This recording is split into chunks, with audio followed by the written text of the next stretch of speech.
Ètò Baba Eto ló wọlé ní pẹrẹ olórí Orísun tẹlifíṣọ̀n. Ẹ káàbọ̀ sórí ètò. Mo kí gbogbo ẹ̀yin ọkùnrin pátápátá tí Ọlọ́run fi ṣe bàbá fún àwa obìnrin. Mo kí ẹ̀yin ìyá wa náà nínú ilé pé àdúrà yín á máa gbà lórí àwọn ọmọ. Mo kọ́kùnrin, mo kóbìnrin, mo kọ́mọdé, mo kí àgbàlagbà pé ẹ káàbọ̀ sórí ètò Baba Eto lórí Orísun tẹlifíṣọ̀n. Ètò Baba Eto, Baba Eto, Baba Eto lórí Orísun. Lara Olubo lórúkọ mi. Èmi ni atọ́kùn ètò Baba Eto. Ètò tá ti ń sọ̀rọ̀ nípa inú ilé, lọ́kọláya, ìbáṣepọ̀, bá ṣe lè bára wa gbé pẹ̀lú àlàáfíà. Bá ṣe máa kọ́ra wa, bá ṣe ń ṣe oúnjẹ, bá ṣe ń túnú ilé ṣe lọ́lọ́kan òjọ̀kan. Ètò Baba Eto jẹ́ ètò tí a ti máa ń gbé àwọn lọ́kọláya wa lóríṣiríṣi. Ṣùgbọ́n lónìí àlejò mi wọ́n ń ṣe lọ́kọláya ṣùgbọ́n ilé ọkọ ni wọ́n wà, abilékọ ni wọ́n. Wọ́n jẹ́ admin Godly Affair, ètò tí Orísun tẹlifíṣọ̀n gbé kalẹ̀ fún àwọn tó ń wá ọkọ, tó ń wá ìyàwó. Kí wọ́n tó fi àlejò mi hàn, kí n tó ṣe intro mímọ̀ wọn gangan dáadáa. Ẹ wá já lọlé agbára náà. Ẹ wo ṣe rí ètò ẹni ó wà fún àwọn singles àti àwọn tí wọ́n bá fẹ́ kẹ́kọ̀ọ́ àbí àwọn tó ń wò pé wọ́n lè kọ́ wa ní nǹkan kan àbí ìmíì tá lè fi kún ètò tá à ń ṣe. Bẹ́ẹ̀ tí n bá lọlé agbára ní tí n bá padà dé, màá ṣàlàyé ní kíkún ìdí tí àlejò mi tó fi wà níbí lónìí. Ẹ kú dédé àsìkò. Ẹ káàbọ̀ padà sórí ètò Baba Eto lórí Orísun tẹlifíṣọ̀n. Gẹ́gẹ́ bí mo ṣe sọ lẹ́ẹ̀kan, Lara Olubo lórúkọ mi. Mo dúpẹ́ lọ́wọ́ àwọn tí wọ́n pè mí lọ́sẹ̀ tó kọjá nígbà tí èmi àti àlejò mi Omidan Adérónkẹ́ tájọ́ sí ẹ̀fọ́, tá a ṣe ata, tá a ṣe ẹ̀gúsí. Ó dùn mí pé àwọn kan ni mo gbé wá sórí ètò lónìí àbátúnṣe ọ̀gbọ̀nà. Ṣùgbọ́n mi ì mọ ewédú ṣe, ewédú nìkan náà ni. Ewédú nìkan. Mo mọ àwọn tó kù. Ọ̀gá ni máa sá. Ibùn mo jẹ́ ilá lásán, ilá funfun ni mo sè. Wàláhì ẹ fi jẹ oúnjẹ nìkan, ẹ ní fẹ́ fi nǹkan kan sínú ẹ̀. Ṣùgbọ́n ewédú mo rẹ̀ mọ̀ pé èèyàn kan, bóyá Fàtí ọ̀rẹ́ mi nílùú Àbújá, bóyá ó máa kọ́ mi. Ọ̀pọ̀lọpọ̀ àwọn tó ń pè mí, tó ń kí mi, tó sọ pé Lara Olubo ṣé bó ṣe ṣe ẹ̀fọ́ yẹn gan-an náà ni mo ṣe máa ṣe weekend yá. Ẹ ṣé mo dúpẹ́ ẹ kú àdúró tì, ẹ kú ìfẹ́. Àwọn èèyàn tó wọ́n sọ pé àwọn tó try láti fi ṣíbí wọ́n practicalize ẹ̀ nínú ilé. Àwọn kan lo spoon láti fi ṣe ro ọbẹ̀. Wọ́n tún mú ọbẹ̀ the same ọbẹ̀, wọ́n tún fi igi, wọ́n tún fi rò. Wọ́n rí wípé ọmọ orogún àwọn tó ń ní ṣíbí onígi sínú ilé, wọ́n rí pé ìyàtọ̀ tó wà ńbẹ̀ kì í ṣe kékeré. So fún àǹfààní àwọn tí wọ́n wo ètò mi lọ́sẹ̀ tó kọjá tó ń wò ń sìn, ó dáa ká máa lo ṣíbí onígi láti máa fi ro ọbẹ̀ lórí iná, ká má máa fi irin, ká fi má máa ha irin ní orí iná nítorí wípé kò dáa. Ó dáa ká máa lo ṣíbí onígi. Náà àlejò mi, mo máa fi wọ́n hàn yín. Wọ́n jẹ́ ìkan nínú admin Godly Affair tí Orísun gbé kalẹ̀. Godly Affair jẹ́ ètò tí Orísun tẹlifíṣọ̀n gbé kalẹ̀ fún àwọn tó ń wá ọkọ, tí wọ́n ń wá ìyàwó. Ọlọ́run dẹ̀ ṣe é wípé abilékọ yìí wọ́n ti wá sórí Orísun rí.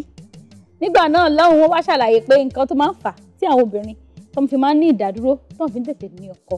Wọ́n dẹ̀ ṣe ọbẹ̀, wọ́n ṣe oúnjẹ lóríṣiríṣi lọ́jọ́ náà lọ́hùn. Ṣùgbọ́n nígbà tó wá ń gbà yẹn, wọ́n wá gẹ́gẹ́ bí omidan.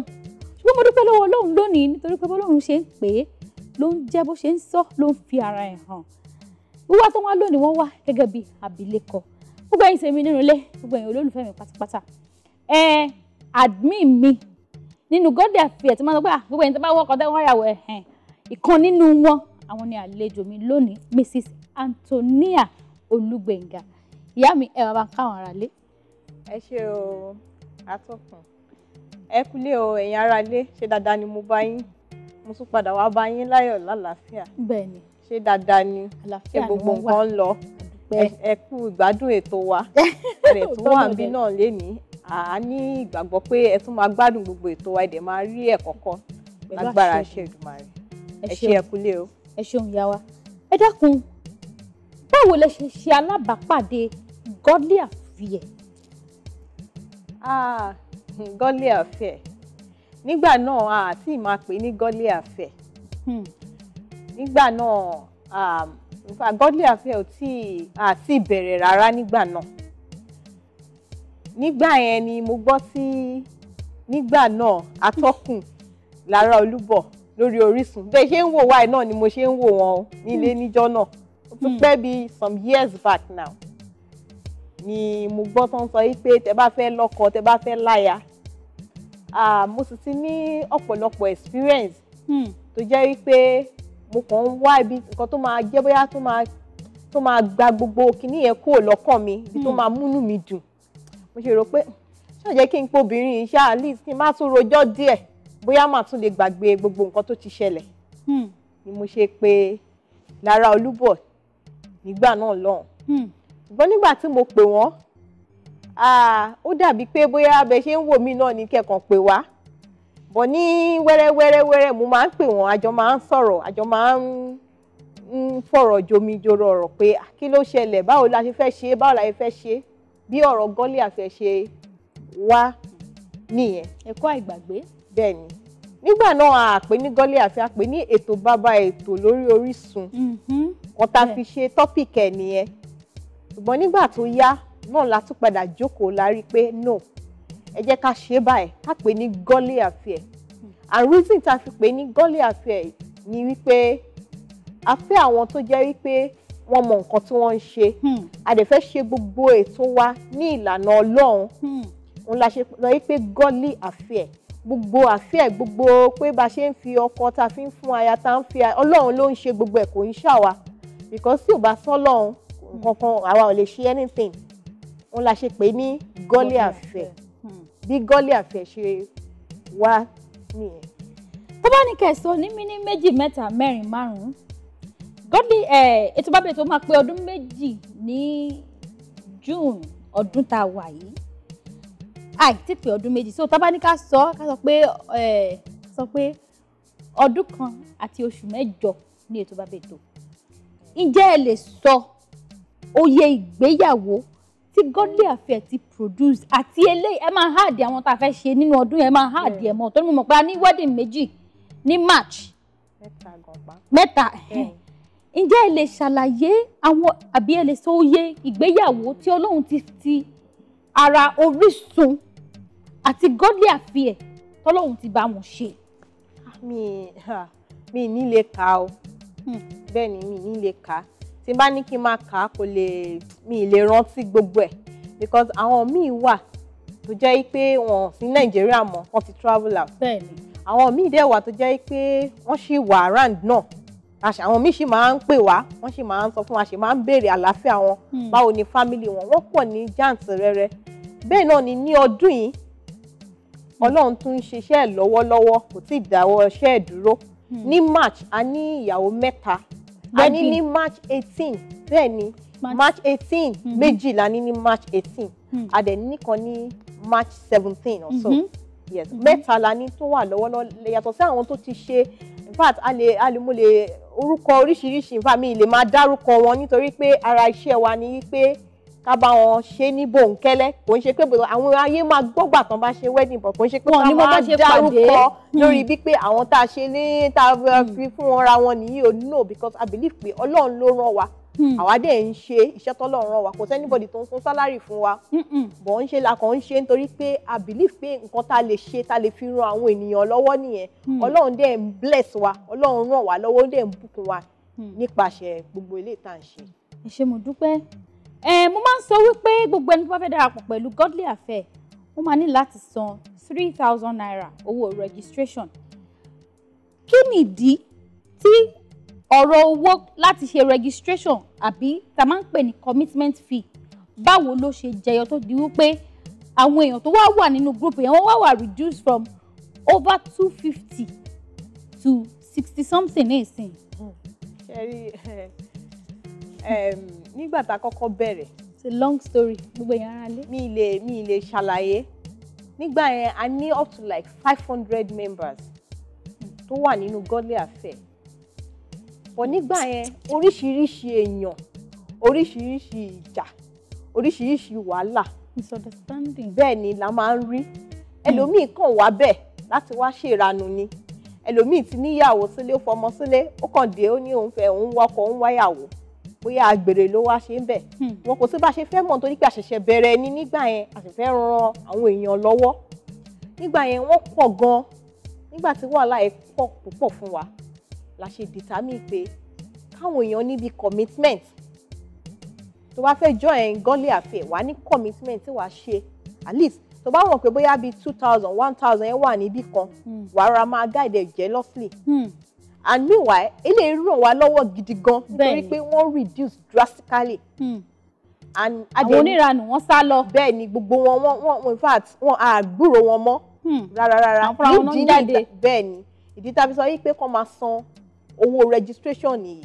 And owó registration yẹn kò ń ṣe pé bóyá a kàn ń gbà là ń ná. Owó registration yìí a lot of things la fi ń ṣe. bẹ́ẹ̀ ni táwọn èèyàn bá fẹ́ ṣe wedding nínú godly affair ó ní bá ṣe máa ń support wọn.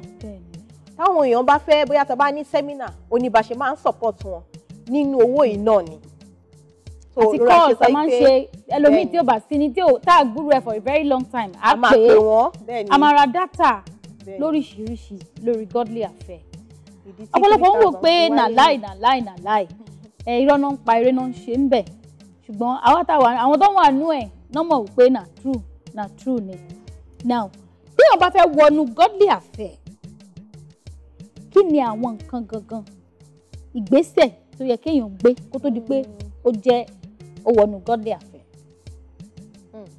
ẹ ṣe atọ́kùn ṣé ẹ rí kó tó di pé ẹnì kankan lè darapọ̀ mọ́ godly affair yálà obìnrin ni àbí ọkùnrin obìnrin ní láti jẹ́ pé ó jẹ́ graduate tó dẹ̀ jẹ́ pé ó ti ready fún marriage tó dẹ̀ níṣẹ́ lọ́wọ́ láti support ilé ẹ̀. nítorí pé kò lè kan máa ṣe ọkọ kan lè máa ṣiṣẹ́ fún obìnrin supporters ni wọ́n pè wá bíbélì gan sọ yìí pé olùrànlọ́wọ́ la jẹ́ fún wọn. wàá ní nǹkan kan tó bá tẹ̀ níṣẹ́ at least wàá ní bóyá business kéékèèké tó ń ṣe tó lè fi support ọkọ. irú àwọn obìnrin bẹ́ẹ̀ la fẹ́ ní godly affair. bẹ́ẹ̀ náà ni ọkùnrin especially ọkùnrin ó ní láti ní iṣẹ́ lọ́wọ́ ó dẹ̀ ní láti ní ilé. kò ń ṣe pé lè tó máa ní àtàbá ti má rì tán o àṣẹ máa wá lọ gba lé o owó tàbá ti gbà lọ́jọ́ wedding àbí owó tàbá ti wá gbà lọ́jọ́ wedding o òun la ṣẹ̀ máa wá lọ fi rent one room o rárá o kì í ṣe irú nǹkan bẹ́ẹ̀. ẹni tó bá dé wá tó bá ní òun ti nílé òun ti ní kinní ó ní bá ṣe ń ṣe tá máa ń dàrú wọn mọ̀ nítorí pé a máa ṣèwádìí àti obìnrin àti ọkùnrin a máa ṣèwádìí wọn nítorí tó jẹ́ pé àwọn gan ò ní mọ̀ tá máa fi mọ̀ bóyá irọ́ náà ń pa àbí òótọ́ náà ń sọ. àwọn criteria nìyẹn tó yẹ pé tó bá níṣẹ́ lọ́wọ́ tó dẹ̀ ti ready láti marry tó nílé as ọkùnrin tó dẹ̀ wà responsible irú àwọn èèyàn báyìí wọn là ń fẹ́. báwo lẹ ṣe ń mú àwọn onírọ́ nínú gúrùpù yẹn? ẹ ṣe. àwọn tó wáyé pé onírọ́ ni wọ́n kàn fẹ́ wá mú àwọn obìnrin jáde kan sọ wọ́n dìdàkudà àbí àwọn tó yẹ pé wọ́n ti níyàwó sílé wàhálà náà ń wá àbí àwọn tó yẹ pé wọ́n ti lọ́kọ torí pé àwọn àtọkọ ẹ̀ wọ́n ń jà wọn ò ní fọkànbalẹ̀ so wọ́n kọ́kọ́ fẹ́ wá ní èèyàn kan sí sẹ́gbẹ́ kan kó àtọkọ ẹ̀ tó dáa tó bá ti pé àwọn àtọkọ wọn ti jà wọ́n á lè lọ kó bẹ́ẹ̀ ni. bẹ́ẹ̀ ni ó máa bẹ́ẹ̀ lọ báyẹn ni. ojú wa ń rí tó nínú godly affair yẹn ẹ̀yin lẹ́ẹ̀kan mọ̀ yín ara lé tá bá sọ pé ẹ máa san 3,000 owó registration àmì á sọ pé wọ́n tún gbowó ni kíníkan kí náà ṣe. I wish you have an idea of what we go through. Báwo lẹ ṣe ń dá àwọn èèyàn mọ̀? Ní ìgbà kan ní sometimes last year èèyàn kan wá join godly affair. Number one tó wá kọ́kọ́ pè wá tó sọ pé ó fẹ́ join godly affair ó ní group kan bíi admin group tá máa fi ẹ́ sí. Screening bẹ́ẹ̀ ni bíi screening admin group ni a máa kọ́kọ́ screen a máa béèrè orúkọ ibi tẹ́ ti ń ṣiṣẹ́ gbogbo àlàyé náà lẹ́yìn náà a máa wá ṣe ìwádìí títí wá. èmi gẹ́gẹ́ bí ẹnìkan mo lè travel láti Abuja lọ sí Èkó kí n lọ ṣe ìwádìí ẹni yẹn tí ẹni náà ò dẹ̀ ní mọ̀. èmi gẹ́gẹ́ bí ẹnìkan bẹ́ẹ̀ náà ni àwọn admin tó kù náà wọ́n lè kó l'Abuja kán lọ s'Èkó kán lọ ṣe ìwádìí ẹni náà tí ẹni náà ò dẹ̀ ní mọ̀ tẹ́ pé ilé tó lóun gbé a máa lọ wò ó. arákùnrin yìí ó wá ó ní àbí tóun nílé sí ni o bóun ṣe ní ní o ibi palace lọ kíní o bàbá òun ló ní CBN o ńṣe ló mú ẹnu ló fọ́n gbogbo ẹnu nígbà tó yá la bá gbéra la bá ní kátẹ lọ́wọ́ ibi tí arákùnrin ń gbé o nígbà tá a débẹ̀ ìròyìn ò táfojúbà ńṣe ni in fact mi mọ bí mo ṣe fẹ́ ṣàlàyé bó jẹ́ pé ọmọ primary school gan-an fẹ́ gbéyàwó tán fẹ́ gbé sínú ilé yẹn ó yẹ kí ilé yẹn ṣì wà òkè jù bẹ́ẹ̀ lọ jù pé ẹni tó fẹ́ fẹ́ ẹni tó lóun fẹ́ fẹ́ ẹni tó jẹ́ pé ó ti níṣẹ́ lọ́wọ́ tó ti ń ṣiṣẹ́ tó jẹ́ pé obìnrin tó jẹ́ pé ó ti close to 40 ni tó yẹ pé ó dángájíá ní ọmọbìnrin ó dẹ̀dẹ̀ ó ní ìwọ ló ń ṣiṣẹ́ níbí ibi ló ti ń ṣiṣẹ́ adébẹ̀ nǹkan míì ni mo bá ń bẹ̀ o. ṣẹ́ríkẹ́ tó wá sọ nǹkan tẹ́ bá ìyá wa ẹja lọlé agbára náà gbogbo tó ń wò mí nínú ilé tí mo bá padà dé àtẹ̀mí àti abilékọ Anthonia lájọ máa wọlé dé nítorí pé ètò bàbá ètò ó sì ń tẹ̀síwájú lórí Orísun ẹ kú dédé àsìkò. ẹ káàbọ̀ padà sórí ètò bàbá ètò lórí Orísun tẹlifíṣàn ètò bàbá ètò mo fẹ́ dàbò ní mi ìmọ̀ dàbò báwo ní ìṣẹ̀ṣẹ̀ náà ètò bàbá ètò wàhálà mi ìgbọ́ fáàrí Ọlọ́run mi ìgbọ́ fáàrí ètò bàbá ètò bàbá ètò bàbá ètò ṣé mo gẹ̀ tiẹ̀ Ọlọ́run ṣàánú mi akọ náà gbogbo ẹ̀ fún àǹfààní àwọn tó ń ṣe ń darapọ̀ pẹ̀lú wa Lara Olubo lórúkọ mi àtẹ̀mí àti abilékọ Anthonia lájọ ń ṣe ètò lónìí lórí Orísun tẹlifíṣàn à ń sọ̀rọ̀ nípa Gidi àfẹ́ ṣé mo pé tí gbogbo ìgbà tí mo bá fẹ́ parí ètò láti bí ọdún kan oṣù mẹ́jọ sẹ́yìn náà sọ pé gbogbo àwọn tó bá ń wọ́kọ tó ń wá ìyàwó ni kí wọ́n kàn sí mi lórí Orísun pé kàn sí mi ẹ pè nọ́mbà yìí àbíkẹ́ send message sí mi lórí WhatsApp ìkan nínú àwọn admit mẹ́ta ni mo ní lórí Gidi àfẹ́ mo ní Adérónkẹ́ Awójìrín mo ní Mr. Lukman gbogbo èèyàn máa ń pè wọ́n ní Mr. Ìfẹ́ Mr. Love òun lọ kọ́ gbogbo àwọn arẹwà nínú group ṣùgbọ́n number one admin àkọ́kọ́ tí mo kọ́kọ́ ní pé okay admin iṣẹ́ pọ̀ jù bí mo ṣe ń dá àwọn èèyàn lóhùn ó ti pọ̀ jù okay máa bá mi bá àwọn èèyàn sọ̀rọ̀ admin àkọ́kọ́ tí mo kọ́kọ́ ní Gidi àfẹ́ ní June ní ọdún kan oṣù mẹ́jọ sẹ́yìn àwọn ni àlejò mi lórí ètò abilékọ Anthonia ẹ káàbọ̀ lẹ́ẹ̀kan sí now ẹ sọ nípa experience yín ẹ continue.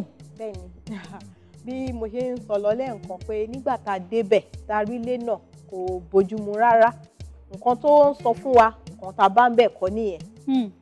ó jẹ́ ìdí tó jẹ́ pé in fact mi mọ ìdí táwọn ọkùnrin fi ń ṣe bẹ́ẹ̀ nítorí pé irọ́ ti pọ̀ jù níta lóríṣiríṣi irọ́ ni wọ́n máa pa nǹkan tí wọ́n tó wá láwọn ò tó bó bá ṣe rí ni kò ṣe sọ pé ó ṣe jẹ́ ẹni tó bá máa fẹ́ ó máa fẹ́ bẹ́ẹ̀ ó dẹ̀ máa fẹ́ pẹ̀lú ìfẹ́ tó yẹ pé ó máa ìwọ àti ẹjọ́ máa grow ẹni tó bá fẹ́ accept ẹ nígbà tí mo fẹ́ ọkọ mi ní ìwà Dangote bẹ́ẹ̀ ni ní ìwà Dangote ṣùgbọ́n nígbà tí àjọ bẹ̀rẹ̀ nígbà yẹn àjọ bẹ̀rẹ̀ náà ni bọ́ nísìn mo dúpẹ́ lọ́wọ́ Ọlọ́run nídìí èyí ẹ jẹ́ ká òtítọ́ dára púpọ̀ ká sọ bó ṣe bá ṣe jẹ́ torí pé kò sí bó ṣe wá sí Gidi àfẹ́ tó ṣe parọ́ tó fẹ́nu tó àwa máa mọ̀ ọ́ tá bá tún wá gbé lọ gbàbẹ̀ tó bá tún wá ní bóyá o tún sharp jù wá lọ Ọlọ́run á tún wá reveal ẹ̀ spiritually we pray we are very prayerful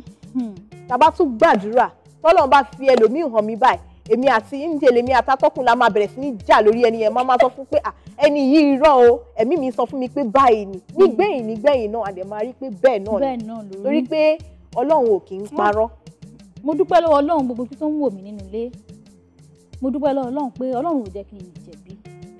ẹ wo bí mo ṣe wà grandmother ni mí lórí Gidi àfẹ́ ẹ gbà bẹ́ẹ̀ sintin grandmother ni mí nítorí pé mo ti bímọ lórí Gidi àfẹ́ mo bímọ as in àwọn tó kẹ́ pé Ọlọ́run lò mí fún wọn àwọn tó wà nínú oyún nísìnyí àìmọye àwọn tó ti bímọ Gbénga ń kọ́ Gbénga àti Ẹniọlá nǹkan tó ju wá rí concerning those two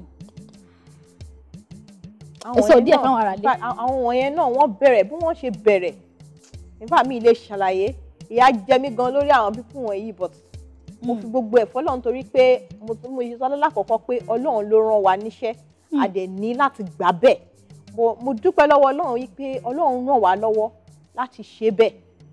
àwọn kọ́pù tí mò ń sọ yẹn àwọn Gbénga wọ́n wà ní Kaduna báyìí. wọ́n wà ní Kaduna báyìí. nígbà yẹn ìyàwó yẹn wà ní Èkó ọkọ wà ní Kaduna. ìfà tó ń ṣiṣẹ́ pẹ̀lú iléeṣẹ́. iléeṣẹ́ tẹlifíṣàn kan náà ló ti ń ṣiṣẹ́. lẹ́kọ̀ọ́ ń bíbà yìí. bẹ́ẹ̀ ni branch wọn ló wà ní Kaduna.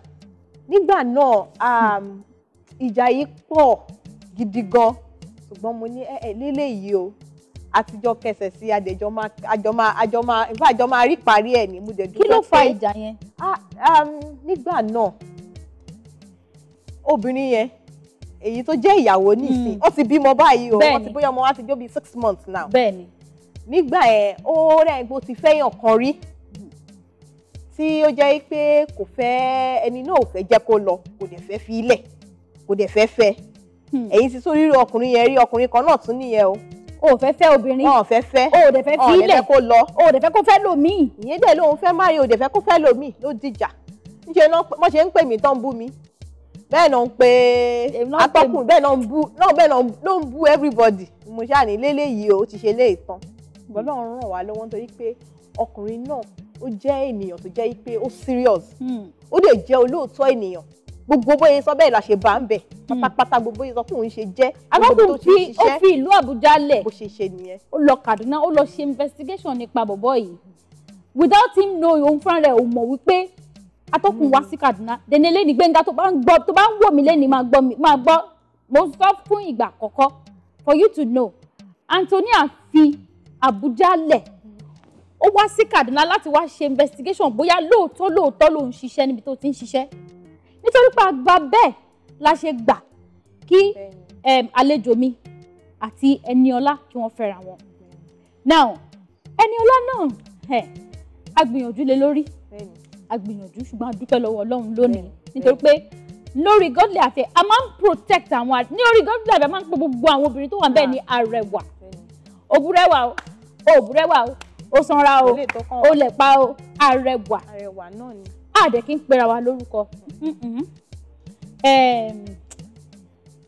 Alájà Ọlánìkẹ́ Alájà Ọdẹ́yìnká Alájà Kèlání Alájà Rafatu gbogbo àwọn tó ń jẹ́ àgbàlagbà nínú Godly Affair ẹ ṣé mo dúpẹ́ kó àdúró ti ìyá mi Ọlọ́run àdúró ti yín pẹ̀lú àṣẹ ti Èdùmàrè àdúrà yín á gbà ṣe rí ojú wa ń rí tó lórí Godly Affair Orísun tẹlifíṣọ̀n wọ́n jẹ́ iléeṣẹ́ tó gẹ́ wípé ká máa ṣe àdúrà fún bí àwọn tí wọ́n ti ṣe ìgbéyàwó lẹ́ni tá a gbé picture wọn tá a gbé àwòrán wọn síta tí wọ́n bá tiẹ̀ ṣe àdúrà kankan fún Orísun àdúrà tí Ẹlẹ́dàá wọn máa gbà fún Orísun kò kéré nítorí pé Orísun tẹlifíṣọ̀n ló sọ wọ́n di aláyọ̀ lónìí mo dúpẹ́ lọ́wọ́ Ọlọ́run wípé mi ò kábàámọ̀ Orísun tẹlifíṣọ̀n àdẹ̀ kábàámọ̀ kò sí èèyàn kankan tó pe ọ̀gá mi wípé èèyàn kan ó lù òun ní jìbìtì lórí Godly Affair àbí kinní kan àwọn sọ pé òkè o police station yá nítorí iṣẹ́ takuntakun tí àwọn admin mi ń ṣe àgàgà abilékọ Anthonia gbogbo ẹ̀yin ará ilé ẹ máa bá ń kí wọn ẹ máa bá ń gẹ obìnrin yìí ẹ máa bá ń ṣe àdúrà ọlọ́jọ́ èní kó bá mi dùn nínú dọ̀jọ́ alẹ́ nítorí wípé àtòun àti Mr. Lukman wọ́n ràn mí lọ́wọ́ wọ́n dúró tì mí nínú Godly Affair torí pé iṣẹ́ pọ̀ lọ́wọ́ mi mò ń rán aṣọ mò ń ta aṣọ màá tún ṣe ètò eléyìí màá ṣètò eléyìí màá ṣètò eléyìí mo ń ṣe gbogbo ètò papọ̀ oríṣiríṣi ìgbà míì 10,000 messages ìgbà míì orí á máa fọ́ mi ìgbà míì máa pa data lóru ọ̀gànjọ́ ni màá jókòó màá reply wọ́n ti bẹ̀rẹ̀ sí reply àwọn èèyàn láti 12 a.m. títí di 3:30 iṣẹ́ là ń ṣe ẹ ṣeun ìyá wa Ọlọ́run àbá lọ́jọ́ ìní á bá mi dùn yín nínú tó bá níbikíbi tí bàtà ti ń ta yín lẹ́sẹ̀ Ọlọ́run á bá mi bu òróró ìtura sí àṣẹ. ẹ wá sọ fún wa ǹjẹ́ ó ní experience kankan tẹ́ ẹ ní lórí Godly Affair tẹ́ fi kábàámọ̀ wípé ẹ darapọ̀ pẹ̀lú Godly Affair gẹ́gẹ́ bí èèyàn kan gẹ́gẹ́ bí ẹlẹ́ran ara ká gbé àti admin ká gbé kúrò ní ìsìn ǹjẹ́ ó ní experience kankan tẹ́ ti ní tẹ́ fi kábàámọ̀. mi ní experience kankan tí mo lè kábàámọ̀ gbogbo experience mo ní pátápátá ló kọ́ èmi gan ní ẹ̀kọ́ omi kábàámọ̀ rárá nítorí pé mo máa ń sọ pé èèyàn ń kábàámọ̀ èèyàn máa ń ní ọgbọ́n sí ni èmi gan bí mo ṣe wà nínú Godly Affair tí mo jẹ́ admin èmi gan náà ń kọ́gbọ́n lára gbogbo nǹkan tó ń ṣẹlẹ̀ nígbà míì nǹkan mi á ṣẹlẹ̀ á dàrú mọ́ mi lójú mi ní mọ̀ nǹkan tó yẹ kí n ṣe mọ́ bọ́ mo mọ̀ pé ẹni tó yẹ kí n bá náà ní Ọlọ́run màá tún ṣàlàyé fọ́lọ́run pé báwo ni ká ṣe ó dẹ̀ máa ń dáhùn so mi ní any regret àbí anything tó máa jẹ́ pé ó máa jẹ́ kí n ní regret pé bóyá mo wà ní Godly Affair no not at all. ẹ ṣé mo dúpẹ́ ǹjẹ́ kí ni ìdí tí godly affair fi ń protect àwọn obìnrin nínú godly affair ju ọkùnrin lọ? Kẹwàá tó dáhùn ẹja lọlé agbára gbogbo bí tó ń wò mí nínú ilé. Ṣé nínú godly affair tí Orísun tẹlifíṣàn gbé kalẹ̀, àwọn admin wọ́n protect obìnrin nínú program, nínú group yẹn wọ́n protect wọn bí ẹyin tí ò gbọdọ̀ fọ́ ju bí wọ́n ṣe protect ọkùnrin lọ. Tó jẹ́ pé Mr. Lukman tó jẹ́ admin tó jókùnrin gbogbo ìgbà kí ló dé ibi tí àwọn tá a jókùnrin kan kí nìkan tá a ṣe fẹ́yìn obìnrin. Ẹ jẹ́ àlọ́lé agbára. Tá a bá padà dé àtẹ̀mí àti àlejò mi lájọ máa wọlé dé o, ẹ kú dédé àsìkò. Ẹ káàbọ̀ padà sórí ètò Bàbá Ètò lórí Orísun tẹlifíṣàn náà ni godly affair ni à ń sọ̀rọ̀ lé lórí lónìí. Ètò tí a ti ń sọ fún àwọn èèyàn pé gbogbo àwọn tó bá ń wojú Ọlọ́run fún ọkọ gidi, ọkọ alálùbáríkà àbí ìyàwó alálùbáríkà, àgàgà ìyàwó, torí pé àwọn obìnrin tó ní iṣẹ́ lọ́wọ́ tó pọ̀ dáadáa wọ́n wà kalẹ̀ tó ní iṣẹ́ gidi lọ́wọ́ jẹ́ pé à ń bẹ Ọlọ́run kí wọ́n jẹ́ kí wọ́n pàdé ọkọ alálùbáríkà nínú gúrùpù yẹn. Sísítà mi, ẹ continue. Kí ni ìdí tẹ́ fi ń protect, tí godly affair fi protect, tí godly affair tí Orísun tẹlifíṣàn tó fi protect àwọn obìnrin ju bí wọ́n ṣe protect àwọn ọkùnrin lọ? Tó fi máa ń ṣe investigation thoroughly, tó fi máa ń ṣe fín ìdíkókò thoroughly kó tó di pé wọ́n máa gbé àwọn obìnrin lẹ̀ pókè ẹ go ahead ẹ lọ máa fẹ́ra yín. Ẹ ṣe àtọ́. Ṣé rí ìbéèrè tẹ́ béèrè yẹn, wọn fáwọn ọkùnrin tó ń wò wá nínú ilé, àwọn náà wọ́n máa rò pé kí ló ṣẹlẹ̀, ṣé àwọn míì ní vice versa náà ni ó yẹ kó máa protect àwọn ọkùnrin náà. Bẹ́ẹ̀ ni à ń protect àwọn ọkùnrin náà, ṣùgbọ́n àwọn obìnrin, Bíbélì wí pé obìnrin jẹ́ ohun ẹlẹgẹ́, nǹkan tí Bíbélì sọ nìyẹn. A dẹ̀ rí pé àwọn ọkùnrin, tá a bá fẹ́ sòótọ́ lóde òní yìí, àwọn tí ò fẹ́ nǹkan ṣe àwọn ló pọ̀ lẹ́ẹ̀rín wọn. Àwọn míì dẹ̀rẹ̀ wọ́n fẹ́ ṣe bọ̀ wọn ò rí ẹni tó máa push wọn a bit, torí pé nígbà mi àwọn ọkùnrin wọ́n máa ń ṣe bí ọmọdé nígbà mi, wọ́n máa in fact ní gbogbo ìgbà wọ́n máa ń ṣe bí ọmọdé. Ẹ tọrọ àforíjì lọ́wọ́ gbogbo àwọn ọkùnrin tó wà nílé, ẹ tọrọ àforíjì o. Àforíjì mi o, ṣùgbọ́n mi ìbú wọn torí pé ọmọ ni wọ́n jẹ́ fún wa, àwa jẹ́gẹ́ bí ìyá fún wọn. Ọlọ́gbọ́n jẹ́rìí pé ọlọ́gbọ́n ni wọ́n ṣe rí ibi tó ti gbà yọ sí wa sẹ́yìn ọkùnrin tó wọ́n dọ̀wọ́ yín. Mi ìbú yín o. Mo bà wọ́n lé yín lọ́wọ́. Ẹ̀yin baálé wa mi ìbú yín o, ṣùgbọ́n bó ṣe rí lọ́wọ́ wa nìyẹn bí ọmọ kékeré. Nítorí náà nǹkan àwọn obìnrin, ṣe rí àwọn ọkùnrin míì wọ́n á ń tà lénìí tó jẹ́ yí pé bí mo yẹ sọ tẹ́lẹ̀ pé irọ́ yìí ó ti pọ̀ jù. Ẹlòmíì dé rò pé bóyá tóun ò bá tí ì parọ́ yìí obìnrin ò tí ì lè gbà fóun àbí obìnrin ò tí ì lè fẹ́ òun. Ẹlòmíì dé rò yí pé nígbà tí má ti lọbẹ̀ tí mo ti fọ́, tí mo ti ṣàlàyé, tí mo ti ṣe ṣèbó lówó náà ń wá, irọ́ godly affair wọn wà Dangote o. Àdẹ̀wà ta ló tún wà bẹ́ẹ̀ Nàìjíríà ni. Ẹ̀yin lẹ mọ̀ wọ́n, bẹ́ẹ̀ lẹ dárúkọ wọn. Ṣùgbọ́n àwọn ọkùnrin tó jẹ́ pé wọ́n wà responsible, and reason ta fi máa ń protect àwọn obìnrin wa ni pé torí irọ́ yìí, mainly nítorí pé àwọn ọkùnrin míì wọn ní òótọ́. Àwọn míì dèrè wọ́n ti marry o, wọ́n ti marry, ìyàwó wọn wà lé, ọmọ wà lé o, ṣùgbọ́n ìṣekúṣe tó máa ṣe òun ló jẹ́ kó wọ́n ti rò pé. Àti ẹ̀ ní èèyàn kan tó ti dá ọjọ́ ìgbéyàwó sọ́nà. Ìyẹn tún lé. Kí lórúkọ bọ̀dá yẹn gan? Táyé. Táíwò tó jẹ́ pé ó ti dá ọjọ́ ìgbéyàwó, ó ti print wedding, ó ti ṣe everything, ó dẹ̀ wà nínú godly affair. Níṣẹ́ ló lóun fẹ́ bẹ́ẹ̀ bó ṣe ó bá èyí obìnrin kan sọ̀rọ̀, ó bá sọ̀rọ̀ títí sọ̀rọ̀ nínú private group. In fact nígbà tó yá ni mo bẹ̀rẹ̀ sí ní gbàdúrà, ẹ̀mí mi sọ fún mi pé no, mo ní káì, mo ní màmá Lara ẹ jọ̀ọ́, ọkùnrin yìí ọkàn mi ń sọ pé kinní kan, there's something about him to wrong. Bá ṣe bẹ̀rẹ̀ nìyẹn. Nígbà tí wọ́n bá máa mú kọ́, ó ti di kó bóyá bí ọjọ́ 3 sí ìgbéyàwó ẹ̀. Ká má bàa ka, mo fowó àtọmọdá yín dúró, ká má bàa ká bọ̀dá yìí. A bẹ̀rẹ̀ sí ní send oríṣiríṣi recharge card sínú group. Ṣé rántí? Bóyá ń ṣe lóró bóyá lébi ni wá. Ó bẹ̀rẹ̀ sí ní send recharge card sínú group. Ó send eighty salad, ó máa send MTN, ló máa send confusion wá bẹ̀rẹ̀ ní group. Ẹ ti ṣèpolówó fún wọn, ẹ sanwó. Ẹ ṣèpolówó fún àwọn yẹn. Àwọn ẹ gbọ́. Ẹ wá sanwó fèmí o, èmi ní kẹ́ sanwó fèmí nígbà èmi mo lẹ́nu. Rárá, Orísun ló máa sanwó fún. Bọ̀dá yìí wọ́n máa send oríṣiríṣi recharge card. inú gbogbo àwọn èèyàn bẹ̀rẹ̀ sí ní dùn nínú gbogbo bẹ̀rẹ̀ sí ní láìkí àwọn tí èèyàn gidi inú bá náà ti èèyàn gidi mo bá ní irọ́ èèyàn gidi lélẹ́yìn. níjọ́ tí mo mú iv wọn tí mo send sí group wa báyìí ń ṣe làwọn èèyàn rò bóyá mò ń ṣe drama.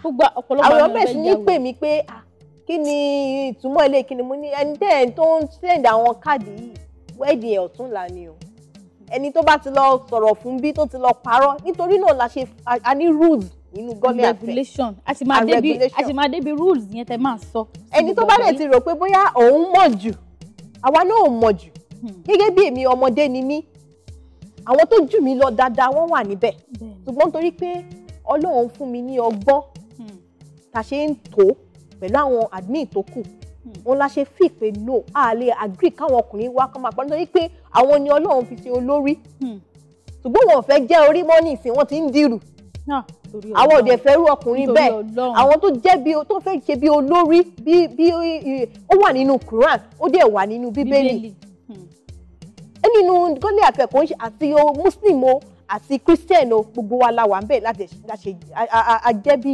ọ̀kan náà nítorí pé tẹ bá ti wò the same thing náà ni wá nídìí èyí la ṣe ń protect àwọn obìnrin wa nítorí pé irọ́ yìí ó ká mọ̀mọ̀ tí ẹlòmíì bá gba irọ́ ìtalẹ̀ báyìí níṣẹ́ ló máa dàbí pé olúwẹ̀ fẹ́ wa tírélà lẹ máa wá kiri pé àkí ló ṣẹlẹ̀ nígbà tẹ bá máa débẹ̀ irọ́ lẹ máa bá ń bẹ̀ nídìí èyí la yẹn rò pé àwọn obìnrin dẹ̀rẹ̀ a ní ọkàn wa ò dàbí ọkàn ọkùnrin tó le kò le bí ọkùnrin àwọn obìnrin a ní tó máa ń ṣẹ̀wá báyìí bóyá bíi 30-40 minutes tá bá ti pariwo tá ti ranjú tá ti ṣe ti parí nìyẹn ṣùgbọ́n ọkùnrin ṣe náà máa yín ẹ lábẹ́ ìwọ òde nímọ̀ nǹkan tó ń ṣẹlẹ̀ nítorí pé because of the type of heart Ọlọ́run fún wa òun la ṣe ń protect àwọn obìnrin ju àwọn ọkùnrin lọ. ṣé mo dúpẹ́ Ọlọ́run á máa ràn yín lọ́wọ́ nínú godly affair a ò ní kábàámọ̀. kí lẹ lè sọ nípa àwọn admin tó kù Miss Adérónkẹ́ Awójìnrín pẹ̀lú Mr. Lukman ẹ ṣé mo dúpẹ́ kí ni nǹkan tẹ́ lè sọ nípa àwọn méjèèjì. ní alákọ̀ọ́kọ́ náà Miss Rónkẹ́ Adérónkẹ́ ó ti jẹ́ bí àbúrò mi báyìí. bẹ́ẹ̀ni and ó wà lára àwọn fẹ́ ṣègbéyàwó ní March yìí ó dẹ̀ jẹ́ ọmọ tó yẹ pé ó ń gbọ́ràn síyàn lẹ́nu tabade jọ ń sọ̀rọ̀ Ọlọ́run náà fún ní ọgbọ́n tó yẹ pé tabajọ jòkó tabajọ ń sọ̀rọ̀ tajọ ń jíròrò lórí gọ́lẹ̀ àfẹ́ àwọn nǹkan míì tó máa ń sọ ń gbà mí gan ẹ̀rù máa ń bà mí torí pé mo máa ń rò pé àbáwo ló ṣe ni ọgbọ́n náà ṣe wá ó jẹ́ ẹni tí mo fẹ́ràn tí mo dẹ̀ nífẹ̀ẹ́ púpọ̀ tó jẹ́ pé ó ń jẹ́ kí iṣẹ́ yẹn náà kó wá easy àfẹ́mi náà. gbogbo aládẹ máa ń jà bẹ́ẹ̀ ni àbájá o ìjà yìí pọ̀ bẹ́ẹ̀ náà ni mo tún dúpẹ́ lọ́wọ́ Mr. Ìfẹ́ tí mo máa ń pè ní Mr. Love Mr. Lukman ẹ ṣé mo dúpẹ́ ẹ ṣé gan-an a dúpẹ́ lọ́wọ́ yín torí pé ọkùnrin ni ọkùnrin náà ibù nígbà tó bá yẹ pé a fi pé bóyá àwa busy he is always on the go in fact kò sígbà tẹ́ bá pè tí ò ní down kẹtó tó bá ti send message kò sígbà kẹtó ò ti máa down ó fẹ́ kí gbogbo nǹkan lọ létòlétò ó náà dẹ̀ wà lára àwọn tó yẹ pé àjọ ń ṣe investigation nípa gidigidi ni kò sí nǹkan tí bẹ́ẹ̀ náà dẹ̀ là ń náwó bẹ́ẹ̀ náà ló ń náwó bẹ́ẹ̀ náà ni in fact Ọlọ́run á túbọ̀ máa bá mi bùkún fún wọn Ọlọ́run á dẹ̀ máa jẹ́ kí ọgbọ́n náà kó máa pọ̀ sí ẹ ṣé mo dúpẹ́ o. ṣé rí kí Mr. Ìfẹ́ kó tó gbà láti fi obìnrin kan àtọkùnrin kan sínú another private group kan tó sọ̀rọ̀ a máa dé gbogbo level yẹn sìn Mr. Ìfẹ́ á ti kọ́kọ́ fi ọ̀rọ̀ wá obìnrin yẹn lẹ́nu wò nígbà táwa bá ti bẹ̀rẹ̀ sí ní dig nípa ọkùnrin tá a bẹ̀rẹ̀ sí ní dig tá à ń dig pé ká fẹ́ mọ information more about that person Mr. Ìfẹ́ á máa bẹ̀rẹ̀ sí wá obìnrin lẹ́nu wò kó bá lè mọ orí èèyàn tó jẹ́ kó tó di pé máa finally gbogbo wa ẹnu wa kò àwa agree okay ẹ jẹ́ kán wọnú chatting room ẹ wo gbogbo ẹ̀ la máa sọ fún yín lónìí nítorí pé godly affair tí Orísun tẹlifíṣàn tó ń gbé kalẹ̀ Ọlọ́run ṣe iṣẹ́ àrà ó ń ṣe iṣẹ́ ìyanu tó bá ní kí n sọ lónìí lẹ́nu ọdún kan oṣù mẹ́jọ tá a ti bẹ̀rẹ̀ abilékọ Anthonia àti produce over 50 marriages. bẹ́ẹ̀ni tí ò bá ti jù bẹ́ẹ̀ lọ àwọn míì tó yẹ pé wọ́n ṣe tó yẹ pé àti ẹ̀mọ̀ tó dẹ̀ pàdé nínú group àwọn náà pọ̀ jù àti produce over 50 anáwó máa ń sọ fún mi pé Sister Lara ẹjọ́ má fi picture mi sórí Orísun o ẹjọ́ kí lẹ lè sọ láàrin yẹn. àná àwa ò kí ń fi picture hàn lórí Orísun. Nǹkan táwa máa ń ṣe ni pé tán máa ti pè wá nínú group yẹn picture ẹ gbọ́dọ̀ wà ńbẹ̀. Bọ̀ lórí Orísun o no nítorí pé araṣẹ́ wa ni àjẹ́ kí a kì í fẹ́ ká ó jẹ́ bí secret bíi pé ó sọ ẹ̀dùn ọkàn ẹ fún wa. Nǹkan tó dẹ̀ fẹ́ nì a ní láti bá ẹ bò. Àwa ò kí ń fi picture hàn rárá àfihàn rí a dẹ̀ ní intention láti fi hàn. Kí ni àwọn characteristics ẹ máa ń sọ fún àwọn obìnrin àti ọkùnrin that they need to look out for kó tó di pé wọ́n decide pé ẹni mo máa fẹ́. Mo mọ̀ pé a máa ń sọ̀rọ̀ nípa nǹkan 5 tó dángájíá pé àwọn nǹkan tó yẹ kán look out for. Ẹ̀dá ò wà nínú godly affair àbó sí nínú godly affair ẹ̀tẹ́ ti sí wa ní ìsìn nítorí pé ó máa ṣe yín láǹfààní bó ṣe ṣe ọ̀pọ̀lọpọ̀ àwọn èèyàn láǹfààní. Kí ni àwọn nǹkan tí ẹ feel kí ni àwọn that 5 factors tí a máa ń sọ pé káwọn èèyàn consider. Ní alákọ̀ọ́kọ́ náà ni pé communication ò ní alákọ̀ọ́kọ́. Nígbà tán bá ti add wọn sí group yẹn tán ni wọ́n máa ti add wọn sí group tán wọ́n máa bóyá o ní pé irú èèyàn báyìí ló fẹ́ o bóyá ẹni tó sanra bóyá ẹni tó slim o bíi tèmi báyìí. Mo ti rántí èèyàn kan tó ní gbẹ̀rẹ̀bí lára ló fẹ́. Ẹlòmíì dẹ̀rẹ̀ ó ní ẹni tó ní gbẹ̀rẹ̀bí lòun fẹ́. Ó ló sanra ó kára ó sanra ó slim o ó ṣáà ti ní gbẹ̀rẹ̀bí lára nǹkan tó fẹ́ nìyẹn. Oríṣiríṣi ọkùnrin la ní kò sí nǹkan tí nǹkan tó máa ní wọ́n ti fẹ́ ni. Tó bá ti ní pé irú èèyàn báyìí làwọn fẹ́ ẹlòmíì máa ní age báyìí lòun fẹ́. Tó bá ti ní irú age báyìí bóyá from bóyá 20 something to 30 something ẹlòmíì á ní kò gbọdọ̀ jù bẹ́ẹ̀ lọ.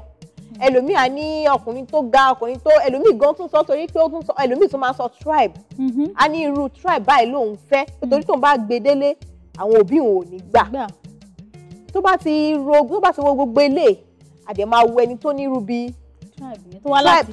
tó ní gbogbo criteria tí wọ́n ti sọ yẹn àlá máa fi join yín papọ̀. Lẹ́yìn ìgbà tá a bá ti create group fẹ́yìn méjèèjì tán ẹ máa bẹ̀rẹ̀ sí ní sọ̀rọ̀. Communication is very important. Because nípa communication yẹn nígbà míì ká tó lọ wọlé tó lóun gbé àbí ibi tó lóun wà through communication ẹlòmíì la fi máa ń mọ orú èèyàn tó jẹ́. Nítorí pé tí ẹlòmíì bá ti pa irọ́ kan tẹ́lẹ̀ tó bá ti tún dátẹ́gùn bá ti fẹ́ sí tó ti dé bí oṣù kan oṣù méjì ó ti gbàgbé ilé tó ló bá tún la nǹkan míì mọ́. A máa mú.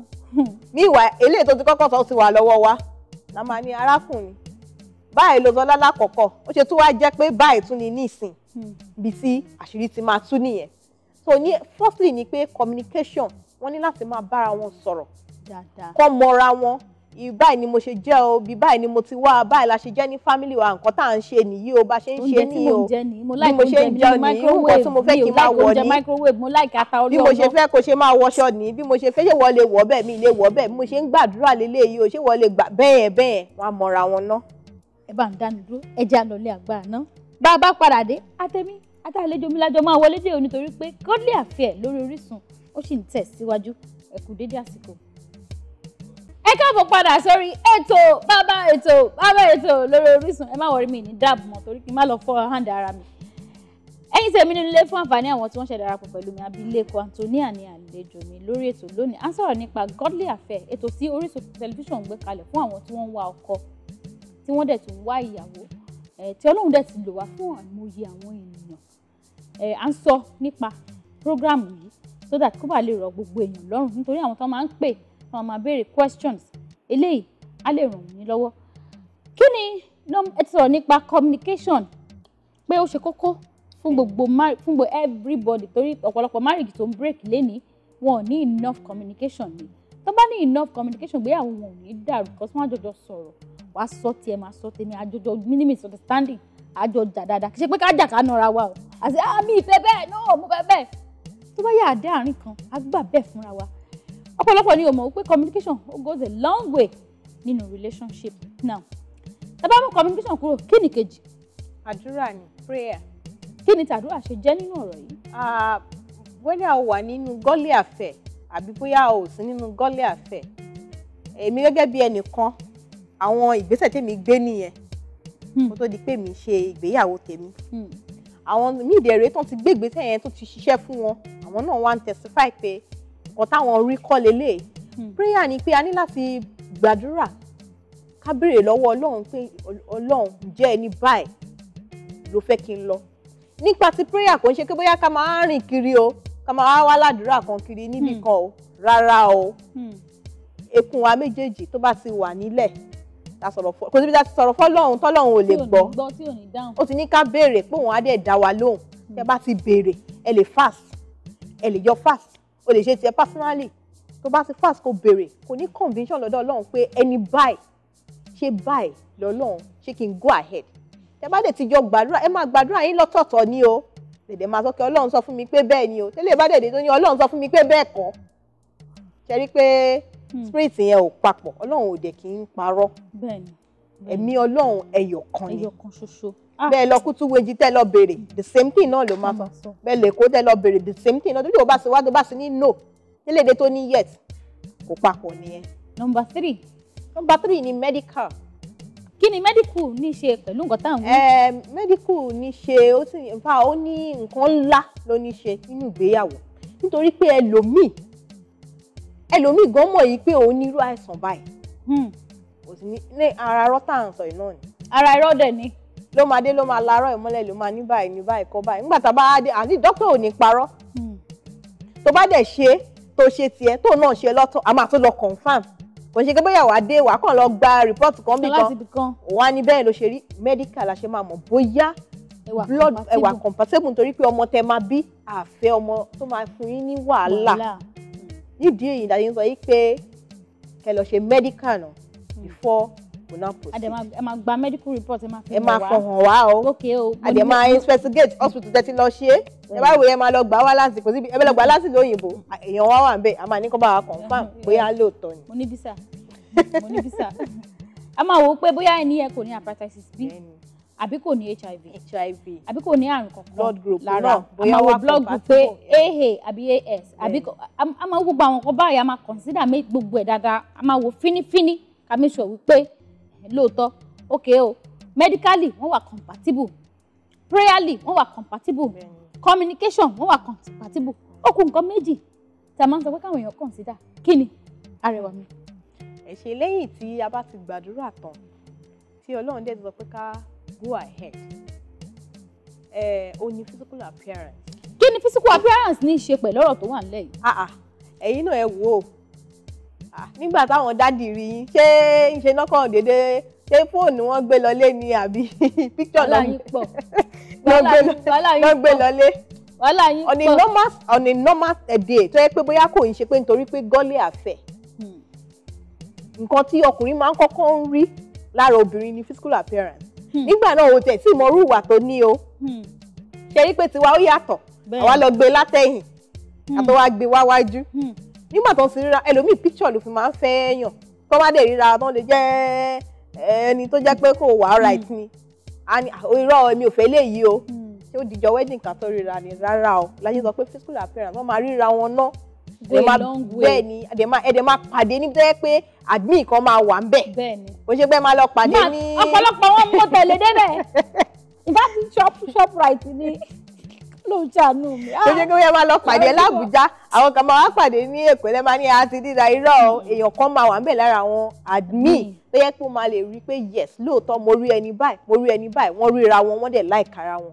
Bí àwọn Olúṣọlá àti Mary MD wọ́n pàdé ní Ìkẹjà shopping mall ní last month. Èmi ni mo pàdé.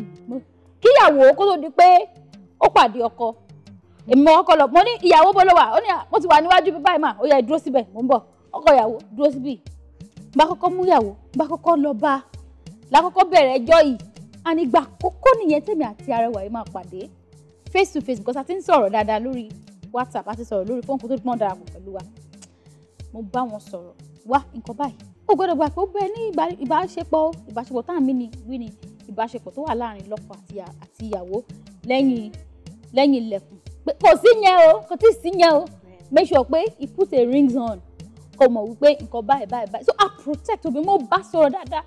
Lẹ́yìn ìgbà yẹn, nígbà tí bọ̀dá yẹn wà lọ́kàn, mo wá dúró síwájú. Bọ̀dá yìí ò rí mi nítorí ọ̀nà ọ̀tọ̀ níbi tí mo tún wá gbà wọlé again. Mo wá ní kí sísà yẹn kó dúró sẹ́yìn mi. Mo wá ní o bọ̀dá náà lọ́kàn, ó wá yọjú. Ṣé o láìkí ẹ? Yes. ó ní Oshisco ṣé o láìkì kan tó rí mọ́mì wọ́n handsome mo ní ṣoṣù ọ̀ wípé eléyìí tó bá mú délé àwọn ẹbí á sọ wípé kárí ọmọ dáadáa bẹ́ẹ̀ ni mà ẹ̀wọ́n dẹ̀ ní ṣé mo jókòrin ní tẹ́ blush àní rárá mà ojú tì mí mo ní kí a ní adúpẹ́ lọ́wọ́ Ọlọ́run lára nǹkan tá à ń ṣe nìyẹn gẹ́gẹ́ bí arẹwà mi ṣe sọ wọ́n ní physical appearance goes a long way in every relationship obìnrin yẹn wá ṣé mi lọ́lọ́run jogún ilé ìfún Ọlọ́run mà ṣe o ọkùnrin yẹn ẹrù mi èmi mo ní ìyẹn so physical appearance goes a long way in every relationship ìyá mi kí ni ẹlẹ́karùn-ún tó jẹ́ pé ó wà very important. ẹlẹ́karùn-ún tó wà very important ó ní ìwà ẹni náà lẹ́yìn ìgbà tó bá ti mọra wọn tán ti ríra wọn tán wọ́n á ṣẹ̀ wá bẹ̀rẹ̀ wọ́n á ṣẹ̀ bẹ̀rẹ̀ sí ní máa wá wo ìwà ara wọn pé ẹni tí mo pàdé ṣé ẹni tí mo lè marriage ò ń ṣe nǹkan eré o mo máa ń sọ fáwọn èèyàn marriage ò ń ṣe pé ọ̀rẹ́ mi ti marry ní last year èmi ti wá pé 40 èmi ò tí marry àbọ̀ ọ̀rẹ́ mi ti bímọ tán irọ́ jẹ́ kó máa bímọ ẹ̀ ń ṣó tó bá sí rẹ̀ tó late comer kò sí late comer ń bẹ̀ bóyá gbogbo adé náà ni wàá mú tiẹ̀ wàá tún continue tó bá ti rò bóyá ọ̀rẹ́ mi kan ó ti ṣe kíní o fẹ́ lọ bá ń bẹ̀ o wá ń sáré kò sí nǹkan tó jọ o àfarabalẹ̀ wàá wo ìwà ẹni náà wàá wo bóyá àṣẹ ni yìí ṣé mo lè cope ṣé bẹ́ẹ̀ ni ṣe ń sọ̀rọ̀ ṣé mo like ẹ̀ ọkùnrin mi bóyá tó bá jẹun ní kíní èmi ò láì bóyá lè ṣe ń jẹun o ẹlòmíì dẹ̀rẹ̀ bó ń sùn ló máa hanrun ilé nílé kejì ló máa gbálẹ̀kùn yín pé ẹ kúlé o àbí ṣé wàá ókè o ṣé mo lè cope bó ṣe mi lè cope ni tó máa ṣe bí ẹ̀rọ ọlọ́jì kò rọra dákẹ́ o wàá wo gbogbo àwọn ìwà yìí tó jẹ́ pé nǹkan ẹni tí eléyìí mo lè handle ẹ̀. ṣé ẹ accept ìbáṣepọ̀ kò sí nǹkan tó ń jẹ́ bẹ́ẹ̀. accept it. At least for the first 3 to 6 months nínú relationship ṣé rí kí n ṣe fún àwọn tí wọ́n pé wọ́n ọ̀pọ̀lọpọ̀ ní àwọn tó pé wọ́n ní ìfẹ́ láti ní èèyàn tó fẹ́ bẹ̀ torí pé wọ́n busy iṣẹ́ tó ń ṣe kò gbà wọ́n láàyè láti lọ sọ pé mo fẹ́ máa study eléyìí fẹ́ máa irú ẹ̀yin báyìí program yìí ó wà fún yín àwọn tó yẹ pé wọ́n ti go through a lot of heartbreak irú àwọn kan báyìí ó wà fún yín àwọn tó bá ní iṣẹ́ gidi lọ́wọ́ ẹ má bínú o because ìwọ tó jókùnrin ó ní láti níṣẹ́ lọ́wọ́ láti lè support family ẹ̀ ìwọ tó jẹ́ obìnrin ó ní láti níṣẹ́ lọ́wọ́ láti lè support family ẹ̀ a ní àwọn tó jẹ́ wípé wọ́n ti ní ọkọ tẹ́lẹ̀tẹ́lẹ̀ tó ń jẹ́ divorcee tẹ́ pé wọ́n tẹ̀ fẹ́ bímọ mọ́ wọ́n kàn fẹ́yàn tẹ́ pé wọ́n jọ dàgbà a ní àwọn tó yẹ pé wọ́n ṣì wọ̀n bóyá kọ́ tẹ̀ bí ẹyọ kan àbí méjì a ní àwọn tó yẹ pé wọ́n jẹ́ single ladies wọ́n tẹ̀ pé wọ́n married tó pé ọkùnrin dà wọ́n lẹ́rù wá ń bà wọ́n láti go into another relationship wọ́n fi sá wá sí abẹ́ umbrella Orísun television mo dẹ̀ dúpẹ́ lọ́wọ́ Ọlọ́run àwọn tí Ọlọ́run ti lò wá fún gbogbo ẹ̀yin tẹ́mi nínú láti ń kẹ́sẹ̀ ètò náà nílẹ̀ náà nìyẹn gbogbo ẹ̀yin tẹ́ fẹ́ darapọ̀ pẹ̀lú mi lórí ètò bẹ́ẹ̀ bá pè mí àbí tẹ́ bá send message sí mi lórí WhatsApp tí mi ò bá jẹ yín ẹ bá admin mi sọ̀rọ̀ wọ́n máa fún gbogbo ẹ̀yin ará lé ní nọ́mbà wọn wọ́n á put yín through gbogbo nǹkan tó yẹ kẹ́ ṣe láti darapọ̀ mọ́ kínní yìí ẹ wò ó máa pay everybody gbogbo ẹ̀yin tí ẹ jẹ́ ọkùnrin ẹ jọ̀ọ́ ẹ jẹ́ ká dẹ́kun irọ́ nítorí pé ìwọ náà tó bá palẹ̀ ní títí tó bá dọ̀la wà á bímọ nǹkan tó bá ṣe fún ọmọ ọlọ́mọ tó jẹ́ obìnrin wá ṣe fọ́mọ tiẹ̀ o nǹkan tó bá ṣe fọ́mọ ọlọ́mọ tó jẹ́ obìnrin wá ṣe fàbúrò ẹ̀ àbí kan ṣe fẹ́gbọ́n ẹ̀ ìgbà yẹn ó máa wá dùn ẹ̀ pé àbúrò mi náà ṣòro eléyìí fún ṣùgbọ́n wàá ti gbàgbé nǹkan tó ṣe fọ́mọ ọlọ́mọ pàṣán ni kinní yìí o gbogbo ẹ̀yin tẹ́ jẹ́ obìnrin náà tẹ́ ń parọ́ tẹ́ lọ́kọ sílé tẹ́ rojú tẹ́ ń wá ìrojú kiri ẹ jẹ́ ká dẹ́kun ẹ̀ ẹ jẹ́ ká ní sùúrù ká fi gbogbo ẹ̀ sọ́wọ́ Ọlọ́run ọba nítorí pé Ọlọ́run ọba ló lè bá yàn ṣe. ẹ wo mo fẹ́ àwọn olùpolówó àwọn tó máa polówó ọjà wọn lórí ètò bàbá ètò kétò bàbá ètò bá tẹ̀síwájú gbogbo ẹ̀yin ará lé ètò bàbá ètò ó gbọ́dọ̀ tẹ̀síwájú lórí Orísun mo fẹ́ àwọn tó máa polówó ọjà wọn àbí àwọn tó máa sponsor program yìí tó máa sponsor ètò bàbá ètò kó bá lè tẹ̀síwájú ẹ wò ó tàbá sí lẹ́nu polówó wọn máa stop ètò yìí o a dẹ̀ fẹ́ kí ètò bàbá ètò kó dúró afẹ́ kó máa tẹ̀síwájú fún ìgbádùn gbogbo ẹ̀yin ará lé 07086562208 ní nọ́mbà mi lẹ́ẹ̀kan sí 07086562208 ní nọ́mbà tẹ́ máa pè mí sí. Lara Olubo 12 lórí Instagram, cause trouble stitches lórí Instagram. Ilé ìsìnkú wọ̀nyí iléeṣẹ́ mi ló ràn bẹ́ẹ̀ bá fẹ́ rú ẹ̀ á bá yín ṣe. Ilé ìtẹ̀bá tiẹ̀ fẹ́ kò sí ilé ìtẹ̀fẹ́ a máa bá yín ṣe. 07086562208. Lara Olubo náà lórúkọ mi lórí Facebook. Arẹwà mi ẹ wá fún gbogbo àwọn ará nọ́mbà yín. Nọ́mbà mi ni